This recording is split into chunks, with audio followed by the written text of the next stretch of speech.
ನಮಸ್ಕಾರ and hello friends. ಅವತ್ತು ದಿನಾಂಕ 9 ಜೂನ್ 2024 ನಮ್ಮ ದೇಶದ ಪ್ರಧಾನಮಂತ್ರಿಯ ಫ್ಯಾನ್ಸ್ ಅವ್ರ ಪ್ರಮಾಣ ವಚನ ನೋಡ್ತಾ ಇದ್ರು. ರಾಹುಲ್ ಗಾಂಧಿ ಫ್ಯಾನ್ಸ್ ಕಾಂಗ್ರೆಸ್ ಸೋತೋಯ್ತು ಅಂತ ಅದು ಎಲ್ಲಿ ಏನು ಮಾಡ್ತಾ ಇದ್ರೋ ಗೊತ್ತಿಲ್ಲ. ಇನ್ನೊಂದು ಕಡೆ ಕ್ರಿಕೆಟ್ ಫ್ಯಾನ್ಸ್ ಇಂಡಿಯಾ ಪಾಕಿಸ್ತಾನ ಮ್ಯಾಚ್ಗೋಸ್ಕರ ಕಾಯ್ತಾ ಇದ್ರು. ಇದೇ ಸಮಯದಲ್ಲಿ ಜಮ್ಮು ಆ್ಯಂಡ್ ಕಾಶ್ಮೀರದ ಜನ ಬೆಚ್ಚಿ ಬೀಳುವಂಥ ಘಟನೆ ನಡೆದೋಗುತ್ತೆ. टेररिस्ट दिखे, एक तो इधर विंडो की साइड से पहले अटैक किया उसने, तो मैं बेहोश हो गई। उस अटैक से मिरर लगा था विंडो का, तो मैं बेहोश हो गई सीट पे जाके। कल पता चला कि आतंकवादी हमला हो गया, जब हम सुबह आए अब पता चला कि वो खत्म हो गया है। ದೇಶದ 130 ಕೋಟಿ ಜನಗಳ ಮುಂದೆ ಮತ್ತು 9,000 ಜನಗಳ ಮುಂದೆ ಲೈವ್ ಆಗಿ ನರೇಂದ್ರ ಮೋದಿ ಅವರು ಪ್ರಮಾಣ ವಚನ ಸ್ವೀಕಾರ ಮಾಡ್ತಾ ಇರ್ತಾರೆ. ನರೇಂದ್ರ ದಾಮೋದರ ದಾಸ್ ಮೋದಿ. ಅದೇ ಸಮಯದಲ್ಲಿ ಜಮ್ಮು ಆ್ಯಂಡ್ ಕಾಶ್ಮೀರದ ರಿಯಾಸಿ ರೀಸನಲ್ಲಿ ಬಸ್ ಆಕ್ಸಿಡೆಂಟ್ ಆಗಿದೆ ಅಂತ ನ್ಯೂಸ್ ಬರುತ್ತೆ. ಆದರೆ ಸ್ವಲ್ಪ ಸಮಯದ ನಂತರ ಗೊತ್ತಾಗುತ್ತೆ ಅದು ಬಸ್ ಆಕ್ಸಿಡೆಂಟ್ ಅಲ್ಲ, ಟೆರರಿಸ್ಟ್ ಅಟ್ಯಾಕ್ ಅಂತ. ಈ ಟೆರರಿಸ್ಟ್ ಅಟ್ಯಾಕಲ್ಲಿ ಕೆಲವು ದೇಶದ್ರೋಹಿ ಪಿಸಾಚಿಗಳು 10 ಜನರ ಜೀವ ತಗೊಂಡ್ರು. ಅದ್ರ ಜೊತೆ 33 ಜನ ಇಂಜೂರ್ ಆದರು. ಈ ಬಸ್ ಮೇಲೆ ಆಗಿರೋ ಟೆರರಿಸ್ಟ್ ಅಟ್ಯಾಕ್ ಸುತ್ತ 2 ಕ್ವೆಶನ್ ಸುತ್ತಾ ಇರುತ್ತೆ: ಯಾರು ಮತ್ತು ಯಾಕೆ. ಈ 2 ಪ್ರಶ್ನೆಗೆ ನನ್ನ ವಿಡಿಯೋ ತಕ್ಕ ಮಟ್ಟಿಗೆ ಒಂದು ಉತ್ತರ ಕೊಡುತ್ತೆ. ಸೊ ಬನ್ನಿ ತಿಳ್ಕೊಳ್ಳೋ ಪ್ರಯತ್ನ ಪಡೋಣ. ಇದನ್ನು ಕಂಪ್ಲೀಟಾಗಿ ಪ್ಲ್ಯಾನ್ ಮಾಡಲಾಗಿತ್ತು. ಇಡೀ ವರ್ಲ್ಡ್ ಮುಂದೆ ಇಂಡಿಯಾದ ಇಮೇಜ್ ಹಾಳು ಮಾಡೋ ಪ್ಲ್ಯಾನ್ ಆಗಿತ್ತು. ಇದು ನಮ್ಮ ದೇಶದ ಪ್ರಧಾನಮಂತ್ರಿ ನರೇಂದ್ರ ಮೋದಿ ಅವ್ರನ್ನ ಡಿಫೇಮ್ ಮಾಡೋ ಪ್ಲ್ಯಾನ್ ಆಗಿತ್ತು. ಮತ್ತು ಇದು ಆರ್ಟಿಕಲ್ 370 ತೆಗೆದುಹಾಕಿರೋ ಒಂದು ಸಕ್ಸಸ್ನ ಡಿಫೇಮ್ ಮಾಡೋ ಒಂದು ಪ್ಲ್ಯಾನ್ ಆಗಿತ್ತು. ಅವತ್ತು ಪ್ರಧಾನಮಂತ್ರಿಯ ಓತ್ ಸೆರೆಮನಿ ಇತ್ತು ಅಂತ ಬೇರೆ ಬೇರೆ ದೇಶದ ಪ್ರಧಾನಮಂತ್ರಿಗಳು ಮತ್ತು ಪ್ರೆಸಿಡೆಂಟ್ಗಳು ಭಾರತಕ್ಕೆ ಗೆಸ್ಟ್ಗಳಾಗಿ ಬಂದಿದ್ದರು. ಈ ಒಂದು ಟೆರರಿಸ್ಟ್ ಅಟ್ಯಾಕಿಂದ ಆರ್ಟಿಕಲ್ 370 ತೆಗೆದುಹಾಕಿದ್ರೂ ಜಮ್ಮು ಆ್ಯಂಡ್ ಕಾಶ್ಮೀರ ಸೇಫ್ ಇಲ್ಲ ಅಂತ ಹೇಳಿ ತೋರಿಸ್ಕೊಡೋ ಒಂದು ಪ್ಲ್ಯಾನ್ ಆಗಿತ್ತು. ಇವ್ರು ಯಾಕೆ ಈ ಥರ ಮಾಡ್ತಾ ಇದ್ದಾರೆ? ಇದಕ್ಕೆಲ್ಲ ಏನು ರೀಸನ್? ಪ್ರೆಸೆಂಟಲ್ಲಿ ಯಾವುದೇ ಒಂದು ಘಟನೆ ನಡೆಯುತ್ತೆ ಅಂತಂದರೆ ಅದಕ್ಕೆ ಒಂದು ಸ್ಟ್ರಾಂಗ್ ಪಾಸ್ಟ್ ಇದ್ದೇ ಇರುತ್ತೆ. ಸೊ ಅದೇ ಥರ ಈ ಒಂದು ಬಸ್ ಮೇಲೆ ಆಗಿರೋ ಟೆರರ್ ಅಟ್ಯಾಕ್ ಹಿಂದೆ ಇರೋ ಪಾಸ್ಟ್ ಏನು, ಅದನ್ನೇ ಈಗ ಕ್ರ್ಯಾಕ್ ಮಾಡೋಣ. ಆರ್ಟಿಕಲ್ 370 ಅಬ್ರೋಗೇಟ್ ಆದವಾಗಿಂದ ಜಮ್ಮು ಆ್ಯಂಡ್ ಕಾಶ್ಮೀರ ತುಂಬಾ ಡೆವಲಪ್ಮೆಂಟ್ಗಳನ್ನ ನೋಡ್ತಾ ಇತ್ತು. ಪರ್ಸನಾಲಿಟಿ ಡೆವಲಪ್ಮೆಂಟಲ್ಲೇ ಆದರೂ ಆಗಲಿ ಅಥವಾ ಎಕನಾಮಿ ಡೆವಲಪ್ಮೆಂಟಲ್ಲಾದರೂ ಆಗಲಿ, ಎಲ್ಲದರಲ್ಲೂ ಜಮ್ಮು ಆ್ಯಂಡ್ ಕಾಶ್ಮೀರ ತುಂಬಾ ಡೆವಲಪ್ಮೆಂಟ್ ನೋಡ್ತಾ ಇತ್ತು.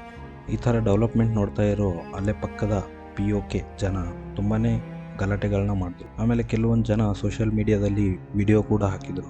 ಅವ್ರಿಗೆ ಬಿಟ್ಬಿಟ್ರೆ ಅವರು ಬಂದ್ಬಿಟ್ಟು ಇಂಡಿಯಾನ ಜಾಯ್ನ್ ಆಗ್ತಾರೆ, ಪಾಕಿಸ್ತಾನಲ್ಲಿ ಇರೋಕೆ ಇಷ್ಟ ಇಲ್ಲ ಅಂತ ಹೇಳ್ಬಿಟ್ಟು.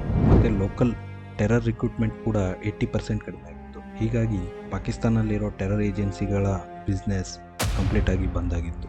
ಅದಲ್ಲದೆ ಪಾಕಿಸ್ತಾನ ಮೇಲೆ FATFನ ಗ್ರೇ ಲಿಸ್ಟ್ನ ಕತ್ತಿ ಕೂಡ ತೂಗಾಡ್ತಾ ಇತ್ತು. ಈ FATF ಅಂದ್ರೇನು? FATFನ ಗ್ರೇ ಲಿಸ್ಟಲ್ಲಿ ಆ್ಯಡ್ ಆದರೆ ಆ ಕಂಟ್ರಿಗೆ ಯಾವುದೇ ಕಂಟ್ರಿಗಳಿಂದ ಫಿನಾನ್ಷಿಯಲ್ ಸಪೋರ್ಟ್ ಸಿಗೋದಿಲ್ಲ. ಸೊ ಹೀಗಾಗಿ ಟೆರರಿಸ್ಟ್ ಏಜೆನ್ಸಿಗಳಿಗೆ ಮಾಡೋಕ್ಕೆ ಇಷ್ಟ ಇಲ್ಲದೆ ಇದ್ರೂ ಅವ್ರ ಏಜೆನ್ಸಿಗಳನ್ನ ಕಂಪ್ಲೀಟಾಗಿ ಬಂದ್ ಮಾಡೋ ಒಂದು ಪರಿಸ್ಥಿತಿ ಬಂದಿರುತ್ತೆ. ಈ ಕಡೆ ಆರ್ಟಿಕಲ್ 370 ಕೂಡ ಅಬ್ರೋಗೇಟ್ ಆಗಿರುತ್ತೆ.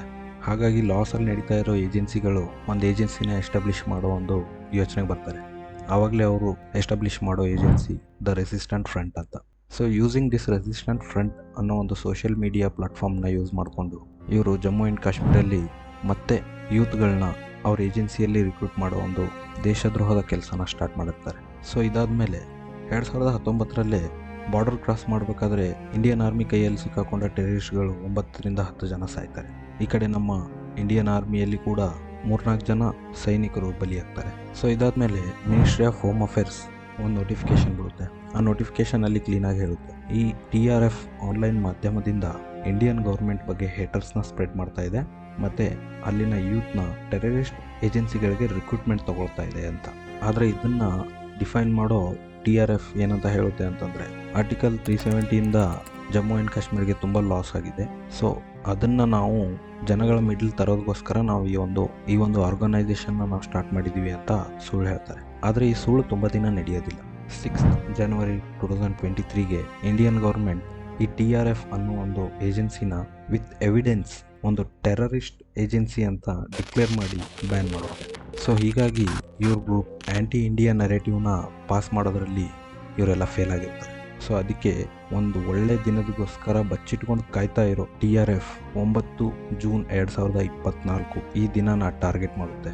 ಬಿಕಾಸ್ ಇವತ್ತು ನರೇಂದ್ರ ಮೋದಿ ಅವರ ಓತ್ ಸೆರೆಮನಿ ಇತ್ತು. ತುಂಬ ದೇಶದ ಪ್ರಧಾನಿಗಳು, ಪ್ರೆಸಿಡೆಂಟ್ಗಳು ಇಂಡಿಯಾಗೆ ಬಂದಿದ್ದರು. ಎಕ್ಸಾಕ್ಟ್ 7 ಗಂಟೆಗೆ ನರೇಂದ್ರ ಮೋದಿ ಅವರು ಪ್ರಮಾಣ ವಚನನ ತಗೊಳ್ತಾರೆ ಅಂತ ಇದ್ದರೆ ಕರೆಕ್ಟಾಗಿ 6:15ಕ್ಕೆ ಜಮ್ಮು ಆ್ಯಂಡ್ ಕಾಶ್ಮೀರಲ್ಲಿ ಇವರು ಅಟ್ಯಾಕ್ ಮಾಡ್ತಾರೆ.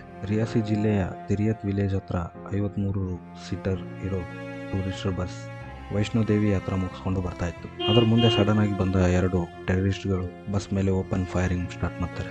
ಆಗ ಮುಂದೆನೇ ಡ್ರೈವಿಂಗ್ ಮಾಡ್ತಾ ಇದ್ದ ಡ್ರೈವರ್ಗೆ ಏಟಾಗ್ಬಿಟ್ಟು ಬಸ್ ಕಂಟ್ರೋಲ್ ಕಳ್ಕೊಳ್ಳುತ್ತೆ. ಬಸ್ ಔಟ್ ಆಫ್ ಕಂಟ್ರೋಲ್ ಆಗ್ಬಿಟ್ಟು ಅಲ್ಲೇ ಪಕ್ಕದಲ್ಲಿರೋ ಹಳ್ಳಕ್ಕೆ ಹೋಗ್ಬಿಡುತ್ತೆ. ಬಸ್ ಬಿದ್ದ ಮೇಲೂ ಫೈರಿಂಗ್ ನಿಲ್ಸದ ಈ ಟೆರರಿಸ್ಟ್ಗಳು 25ರಿಂದ 30 ರೌಂಡ್ ಫೈರಿಂಗ್ ಮಾಡ್ತಾರೆ. ಇದರಿಂದ 14 ವರ್ಷದ ಹುಡುಗ ಮತ್ತು 2 ವರ್ಷದ ಮಗು ಜೊತೆ ಟೋಟಲ್ 10 ಜನ ಜೀವ ಕಳ್ಕೊತಾರೆ. ಆಮೇಲೆ 33ಕ್ಕೂ ಹೆಚ್ಚು ಜನ ಇಂಜೂರ್ ಆಗ್ತಾರೆ. ತಿರಿಯತ್ ವಿಲೇಜ್ನ ಜನಗಳು ಅಲ್ಲಿಗೆ ಬಂದಾಗ ಅಲ್ಲಿಂದ ಟೆರರಿಸ್ಟ್ಗಳು ಓಡೋಗಿದ್ರು. ಅಲ್ಲಿನ ಲೋಕಲ್ ಜನಗಳ ಹೆಲ್ಪಿಂದ ವಿಕ್ಟಿಮ್ಸ್ಗಳನ್ನ ಹಾಸ್ಪಿಟ್ಲಿಗೆ ಶಿಫ್ಟ್ ಮಾಡಲಾಗುತ್ತೆ. ಆಮೇಲೆ FIR ರಿಜಿಸ್ಟರ್ ಆಗುತ್ತೆ. With the help of Indian army, CRPF, Jammu and Kashmir police search ಆಪರೇಷನ್ನ ಸ್ಟಾರ್ಟ್ ಮಾಡ್ತಾರೆ. With the help of detention dogs, unmanned aerial vehicle ಜೊತೆ ಸರ್ಚ್ ಆಪರೇಷನ್ನ ಸ್ಟಾರ್ಟ್ ಮಾಡ್ತಾರೆ. ಆ್ಯಂಡ್ ರೀಸೆಂಟಾಗಿ ಜಮ್ಮು ಆ್ಯಂಡ್ ಕಾಶ್ಮೀರದ ಪೊಲೀಸರು ಒಂದು ಸ್ಕೆಚ್ನ ರಿಲೀಸ್ ಮಾಡಿದ್ದಾರೆ. ಅವನ್ನ ಹುಡುಕಿ ಕೊಟ್ಟವ್ರಿಗಲ್ಲ, ಅವನ್ನ ಇನ್ಫಾರ್ಮೇಷನ್ ಕೊಟ್ಟವ್ರಿಗೆ 20 ಲಕ್ಷ ಪ್ರೈಸ್ ಮನಿನ ಅನೌನ್ಸ್ ಮಾಡಿದ್ದಾರೆ. ಜಮ್ಮು ಆ್ಯಂಡ್ ಕಾಶ್ಮೀರದ ಲೆಫ್ಟಿನೆಂಟ್ ಗವರ್ನರ್ ಮನೋಜ್ ಸಿನ್ಹಾ ಜೀವ ಕಳ್ಕೊಂಡಿರೋ ಫ್ಯಾಮಿಲಿಗಳಿಗೆ 10 ಲಕ್ಷ ಮತ್ತು ಇಂಜೂರ್ ಆಗಿರೋ ಜನಗಳಿಗೆ 50,000 ಅನೌನ್ಸ್ ಮಾಡಿದ್ದಾರೆ. ಸೊ ಈ ಸರ್ಚ್ ಆಪರೇಷನ್ ಇದೇ ಥರ ನಡೀತಾ ಇದೆ. ನೋಡೋಣ ಮುಂದೊಂದು ದಿನ ಸಿಕ್ಕ ಮೇಲೆ ಏನಾಗುತ್ತೆ, ಅವರಿಗೆ ಯಾವ ಥರದ ಶಿಕ್ಷೆ ಜಮ್ಮು ಆ್ಯಂಡ್ ಕಾಶ್ಮೀರ್ ಹೈಕೋರ್ಟ್ ಕೊಡುತ್ತೋ ನೋಡೋಣ.